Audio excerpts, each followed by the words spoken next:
Son ansiolíticos de acción larga, y justamente hablábamos de la acción larga, no olvidarse nunca de diazepam y clonazepam, ¿no es cierto? Clonazepam, ¿no? O sea, acción larga mayor de 20 horas. Acción intermedia entre 6 a 20 horas. Y acción corta solamente para hipnóticos, porque no hay acción corta en ansiolisis. No hay fármacos de acción corta en ansiolisis, básicamente para hipnóticos menores de 6 horas. Es un hipnótico de vida media intermedia, y clásicamente el flunitrazepam, para no olvidarnos, porque en los hipnóticos lo que más buscamos son los de vida media corta, ¿no? Vida media corta, clásico, el midazolam. Ojo que el midazolam, hay preguntas clásicas ahí como cuál es el inductor preferido en anestesia, midazolam, ¿no? ¿Cuál es el hipnótico o el más usado para procedimientos invasivos? Midazolam. O sea, el midazolam fundamentalmente tiene esas indicaciones: inductor de anestesia y para se está colando. Y estos de acá, justamente, este es de vida intermedia, el flunitrazepam o rohypnol, que siempre se pregunta porque es el fármaco que, entre comillas, ya no se utiliza, pero se vende tremendamente en forma clandestina. Y el solpidem, midazolam, triazolam y sopiclona, todos estos son de vida media corta. Es un neuroléptico de primera generación, ¿no? Entonces, haloperidol, clozapina, ¿no? Clopromacina, clásicamente, ahí están, ¿no? De primera generación, perdón, excepto. Entonces, de primera generación, haloperidol, clopromacina, levomepromacina, droperidol. Incluso metroclopramida podríamos haber puesto también, ¿no? Son considerados ahí. Sulpiride, todos ellos son de primera generación. La clozapina, la quetiapina, la risperidona son de segunda generación. La diferencia, ¿no? El nivel de acción, el mecanismo de los de primera generación, fundamentalmente, ¿no? Vía dopaminérgica a través de el bloqueo del receptor D2, ¿no es cierto? D2. Mientras que el de segunda generación justamente actúan fundamentalmente sobre estos tres, ¿no? 5-HT2A, el D2 y el D4. Justamente actúan fundamentalmente a ese nivel, ¿ok? Mientras que el de primera generación, bloqueo de receptor D2 en vías dopaminérgicas. Un mecanismo de acción de las benzodiazepinas es a través, fundamentalmente su acción es como modulador alostérico GABAérgico, ¿ok? Modulador alostérico GABAérgico, ¿no? Incrementando, ¿no? La actividad y el flujo a través de canales de cloro, ¿no es cierto? Canal de cloro. Entonces es donde actúa fundamentalmente. El receptor está en los canales de cloro. Y el receptor de benzodiazepinas es compartido con ¿quién? Alcohol y barbitúricos. Por lo tanto, se potencian, ¿no? Potencian alcohol y barbitúricos la actividad de benzodiazepinas. Son efectos de benzodiazepinas, excepto, entonces, los efectos clásicos son 5: la ansiolisis, la sedación, la hipnosis, la anticonvulsión y la miorelajación. Esos son los 5 efectos buscados con los ansiolíticos, ¿ok?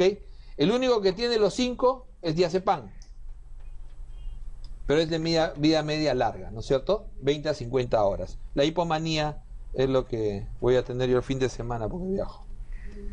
Es un efecto mesolímbico, ¿no? Entonces lo mesolímbico es positivo. Entonces el mesolímbico junto con el bulbar son los positivos. El mesolímbico es el que produce la antipsicosis, el centro bulbar, la actividad es sobre la antiemesis. Mientras que la somnolencia es mesocortical, la disquinesia, ¿no? Es nigroestriada, ¿no? El efecto negativo nigroestriado. La antiemesis es el otro positivo. Y la hiperprolactinemia sobre túbulo infundibular, ¿no? Es el efecto sobre el túbulo infundibular produciendo hiperprolactinemia.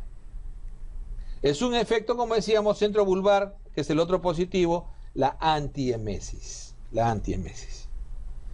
Las benzodiazepinas están contraindicadas y siempre van a estar, justamente la primera contraindicación que siempre aparece es gestación y lactancia. Gestación y lactancia.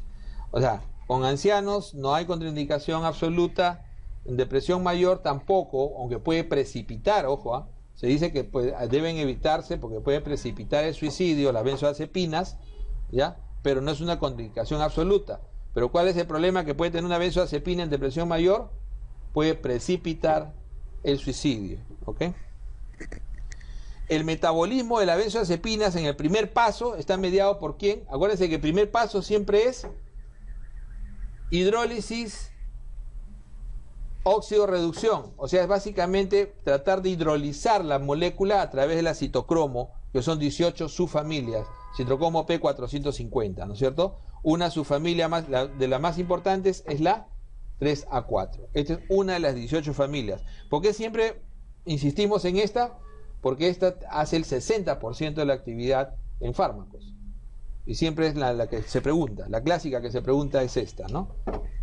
A excepción del clopidogrel, ¿no? Clopidogrel falla el clopidogrel, lo vamos a ver en la próxima clase, cuando no se activa el fármaco por falla de actividad de la CYP, pero es 2,9, ¿no? Es 2B9, es que es diferente. Entonces, esa es una falla genética, por farmacogenética. Entonces, el clopidogrel no se activa y nadie lo sabe. Tú tomas tu clopidogrel, te infartas y dices, pues yo tomaba mi clopidogrel. Sí, pues, pero farmacogenéticamente no funciona tu CYP2. Entonces, ahí está fregado. Eso se hace por farmacogenética. En pacientes con deprivación alcohólica que sufren delirium tremens, esto es muy visto hoy en día, ojo. Es una pregunta clásica, bueno, no sé si acá, pero en Europa, una pregunta muy clásica, el delirium tremens, y es uso de benzodiazepinas, clonazepam de elección. En la acaticia, también causada por neurolépticos, igual benzodiazepinas, la acaticia, un síntoma muy frecuente hoy en día, clonazepam. O sea, benzodiazepinas en general, pero de ellos, preferible, clonazepam, ¿no? Que es un acción vida media larga, ¿no? Es un ansiolítico de vida media larga. Es el efecto adverso más frecuente en el uso de benzodiazepinas. O sea, el más frecuente es la hipersedación. Y el extremo de esto, va a dar el efecto adverso más grave, que es la depresión respiratoria. Este es el más grave y este es el más frecuente. ¿Ok? Es inductor de la CYP3A4 para quetiapina haloperidol. Entonces, inductor carbamazepina, ¿no? Inductor carbamazepina. Y inhibidor, los inhibidores para este grupo, quetiapina haloperidol, ¿no? Quetiapina haloperidol, los inhibidores van a ser ketoconazol, eritromicina, pero acordándonos más que todo de sertralina y fluoxetina. Incluso también está los inhibidores de las proteasas en los pacientes con VIH, ¿ok? Dentro de los inhibidores de quetiapina y haloperidol. Es un efecto adverso descubierto en los COX-2. Entonces, antes de utilizar los COXIF, ¿no? Eso es descubierto con los... Acá debíamos decir COXIF en realidad, ¿no es cierto? De los inhibidores de la COX-2. Serían inhibidores específicos de la COX-2 o COXIF, ¿no? El infarto de miocardio. El infarto de miocardio. El incremento se descubrió básicamente por, ¿no?, estudios de fase 4, donde se vio incremento en ese grupo de la muerte por infarto de miocardio, y a partir de ahí se han hecho múltiples estudios y ya se ha hecho una estratificación de riesgo cardiovascular asociado a todos los AINES en general, ¿no? Todos los AINES. Y ahí es donde le decía que el que sale ganando fue ibuprofeno, ¿no? Ibuprofeno. Los AINES clásicos actúan inhibiendo ¿qué? COX-1 y COX-2. O sea, el constitutivo y el inducible. Este es el constitutivo, el que siempre actúa. O sea, las acciones del constitutivo más importantes, ¿cuáles son? Producción del moco, o sea, protección la mucosa gástrica, ¿no? Producción adecuada de moco, ¿no? La homeostasis plaquetaria y la perfusión renal. Ahí están los tres grandes efectos adversos de los AINES clásicos, ¿no? Sobre ¿no? Sangrado digestivo, ¿no? Sangrado digestivo, tendencia hemorragípara y justamente falla renal. Es un derivado de la terfenadina, pero sin riesgo de arritmia. Entonces, este es un antihistamínico de tercera generación o tercer grupo antihistamínico, la fexofenadina, que es un metabolito activo de la terfenadina, pero sin efecto de arritmia. ¿Cuál era la arritmia? Torsidae de puntas, torsidae point era la arritmia que producía la terfenadina, que se incrementaba cuando se utilizaba con macrólidos, que es un inductor, ¿no? Es un inhibidor de la CYP3A4. Tiene actividad similar a colchicina por mecanismos desconocidos. Y por eso está indicado en ¿qué? En gota y pseudogota, indometacina. Es la elección justamente como el AINE dentro de la gota y la pseudogota, porque adicionalmente al efecto antiinflamatorio, que es similar a diclofenaco, o sea, es muy potente, ibuprofeno, no, además de eso tiene ese efecto adicional, ¿no? Que inhibe la migración de los neutrófilos y disminuye obviamente más rápido la inflamación en la gota y la pseudogota. Es un efecto adverso de los antipsicóticos muy visto en jóvenes y se trata con viperideno, o sea, con un anticolinérgico, y esa es la distonía aguda. Eso que le decía que aparece generalmente en los primeros días del tratamiento con antipsicóticos en jóvenes, cuando se le da dosis altas, ¿no? Entonces hacen un efecto obviamente sobre el nigro estriado, y el paciente hace una tortícolis y retrotortícolis, incluso con desviación de la lengua que le impide a veces hablar. El paciente hace, ¿no?, un parkinsonismo intenso en ese momento. Mientras que los otros, la caticia, la disquinesia tardía, es el irreversible, es el más serio, porque es el irreversible, o sea, del más serio de los efectos que se pueden esperar por efecto directo, porque el neuroléptico maligno sería el peor, pero este es idiosincrático. Más o menos 0,5% con 20% de mortalidad. Es un efecto adverso más frecuente con antipsicóticos, ¿no?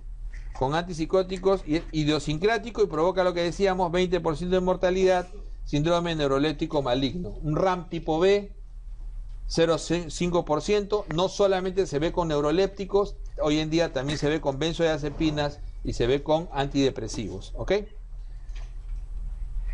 Examen mañana, nos vemos el próximo viernes. Gracias. Sí.